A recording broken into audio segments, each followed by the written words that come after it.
প্রাচীন অরণ্যের ঘন গাছপালা আর তার ছায়ায় ঢাকা পথ দিয়ে এক রহস্যময় ভ্রমণকারী ধীরে ধীরে এগিয়ে যাচ্ছে। তার পাশেই রয়েছে এক মহিমান্বিত ধূসর নেকড়ে, যার তীক্ষ্ণ চোখ দুটো গভীর অন্ধকারে কিছু খুঁজছে। আকাশে মেঘের গাঢ় চাদর, যেন আকাশের সব আলো শুষে নিয়েছে। বাতাসে ভেসে বেড়াচ্ছে এক অদ্ভুত নিঃশব্দতা, যেন এই অরণ্যে সময় থেমে গেছে। হঠাৎ তারা দেখতে পেল একটি ফাঁপা গাছ, যার ছিদ্রের ভিতর থেকে একটি 10 বছরের বাচ্চার কান্নার শব্দ ভেসে আসছে। শিশুটি ভয়ে কাঁপছে, চোখে জল ঝরছে, কিন্তু তার মুখে ভয়ের পাশাপাশি একটি ক্ষীণ আশার আলো দেখা যায়। ভ্রমণকারী আর নেকড়ে ধীরে ধীরে শিশুটির দিকে এগিয়ে যায়, তাদের অভিব্যক্তিতে গভীর সহানুভূতি আর সুরক্ষার প্রতিশ্রুতি।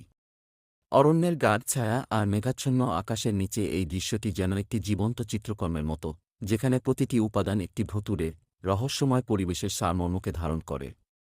অরণ্যের নিস্তব্ধতা আর শিশুটির কান্না যেন একসাথে মিশে গেছে, একটি অদ্ভুত অথচ আকর্ষণীয় গল্প তৈরি করেছে, যেখানে ভয় আর সাহস, দুর্বলতা আর সুরক্ষা একসাথে বিরাজ করছে।